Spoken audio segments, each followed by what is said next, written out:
Dear students, in this video I am going to explain about lesson number 5, coordination compounds, topic number 4, distribution of d electrons in an octahedral complexes.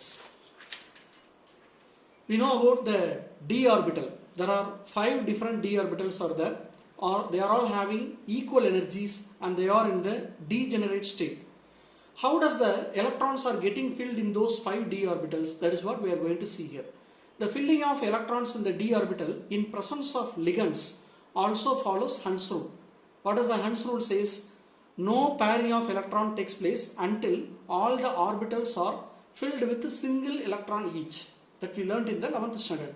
The same procedure is followed while filling of d electrons takes place in metal atoms in presence of the ligands also. In octahedral complex, suppose consider an octahedral complex having metal with d4 configuration.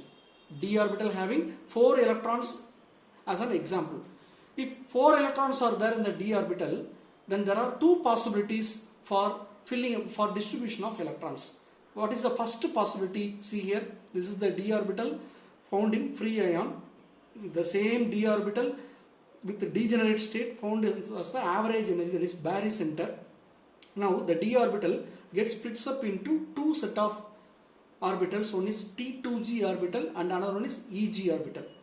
Now in average the energy of the crystal field splitting energy here contain 5 electrons. The d orbital contain 5 electron. Now it is going to distributed between the T2g and Eg. How they are going to distributed? There are 2 possible conditions.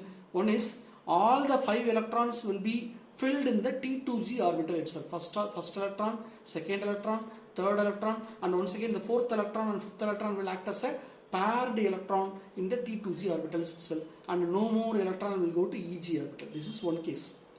Come to the second case, the same category, average energy is having d orbitals with 5 electron, and those 5 electrons here it is evenly distributed as 3 electrons in T2g set and the remaining 2 electrons for the Eg set. This is difference. Here 5 electrons are distributed in the T2g itself. 3 electrons singly it is filled first, and 4th electron and 5th electrons are used for the pairing. Here after filling the 3 electron, 4th and 5th electron goes to the Eg orbital. When do these 2 set of possibilities occurs? The first possibility occur when delta O is greater than P. P refers pairing energy. What is pairing energy?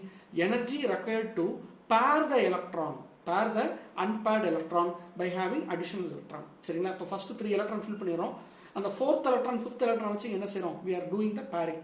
The same 4th electron and 5th electron are not involved in pairing in second case. அப்ப pairing energy if it is less means less energy is required to pair the electron. So easily the electron will get paired up in the T2g orbital itself. So no, they won't enter into the Eg orbital. What about the second case? Delta O is less than pairing energy. That means pairing energy here it is very greater than crystal field splitting energy for octahedral complex. Pairing energy அதிகமா இருக்கு அப்படினா என்ன அர்த்தம்? There is less chances for the electron to get paired with the T2g itself. So here the remaining 2 electron it goes to the Eg orbital. புரியுதாப்பா? So இந்த ரெண்டு concept தான். Here delta O is greater than P, that is pairing energy is very less. Here delta O is less than P, here pairing energy is high. Pairing energy கம்மியா இருக்கு அப்படினா easy electrons pair ஆயிரும். So Eg க்கு electron போகாது. இங்க pairing electron pairing energy அதிகமா இருக்கறனால அதிகமான எனர்ஜி கொடுத்தா தான் electron pair ஆகும். So most probably the 4th and 5th electron will go to the Eg orbital than getting paired in the T2g itself. So these are the 2 important possibilities of distribution of d electron for the cases with the d4 electron or d5 or d6, the same thing. Okay, thank you.